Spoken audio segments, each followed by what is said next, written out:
আসসালামু আলাইকুম। আশা করি সবাই অনেক ভালো আছেন।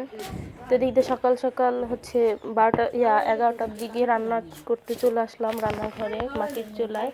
তো এদিক দিয়ে হচ্ছে মাছ রান্না শেষ। আর আমার হাজবেন্ড বলতেছিল যে ঝাটকা মাছ ভাজো আর বেগুন ভাজো আর ডাল রান্না করো। তো ভাত প্রায় হয়ে গেছে। ভাত আমার শাশুড়ি আবার জাল দিতেছিল, ওই জন্য ভাত রান্না প্রায় শেষ। তারপরে হচ্ছে এদিক দিয়ে যে কোটা বাছা সব কিছু শেষ, তো রান্না করব। তো সিম্পল খাবার দাবার কিন্তু অনেক ভালো লাগে, অনেকেই মাছ মাংস এগুলো কিন্তু অনেক কম পছন্দ করে। তারপরে যে ডাল রান্না করব, ডালটা আগে থাকতে ভিজিয়ে রাখলে হয় কি আপনার ময়লাটা অনেক তাড়াতাড়ি উঠে যায়।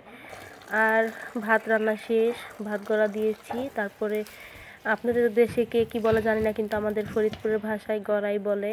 এদিক দিয়ে হচ্ছে রান্না করছিলাম আর একটু ভাতও খাচ্ছিলাম, অনেক ক্ষুধা লাগছে, সকালে খাই নাই। তারপর দিক দিয়ে হচ্ছে ছেলে ঘুমাইছে, তো ভাবলাম যে একটু মাটি চুলায় রান্না করি। তো মাছগুলো সুন্দর করে ভেজে নিব।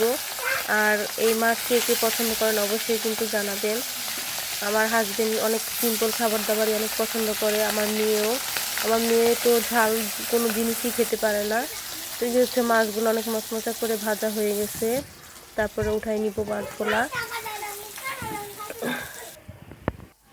তো মাছগুলো উঠানো শেষ, এখন ওই তেলে বেগুনগুলো ভেজে নিব সুন্দর করে। আর আরেকটা টিপস আপনার সাথে শেয়ার করি, আপনারা দেখবেন বেগুন ভাজার ভিতরে অল্প তেল দিলে কিন্তু অনেক বেশি লাগে, কিন্তু বেশি তেল দিয়ে ভাজবেন দেখবেন বেগুনের তেলটাও থাকবে না আর অনেক তাড়াতাড়ি সুন্দরভাবে হয়ে যাবে। দিতে হচ্ছে অল্প পানি দিয়ে ডালগুলো আগে সিদ্ধ করে নিব, তারপরে হচ্ছে তারপরে ডাল ঘুটনি দিয়ে ঘুটে তারপরে হচ্ছে রান্না করবো। দিদি আমার মেয়ে যাচ্ছিল ওর বাবার সাথে, তো দিক দিয়ে যাচ্ছিল আর বাবা মেয়ে গল্প করতেছিল। তো এটাও আপনাদের সাথে একটু শেয়ার করলাম। তারপরে হচ্ছে বাকি কাজ করব। তো সারাদিন দুইটা বাচ্চাকে নিয়ে অনেক ক্লান্ত হয়ে যায়। এদিক দিয়ে হচ্ছে একটু চা আর বিস্কিট নিয়ে নিলাম যে একটু খাবো। তো সবাই সুস্থ থাকবেন, ভালো থাকবেন। আসসালামু আলাইকুম।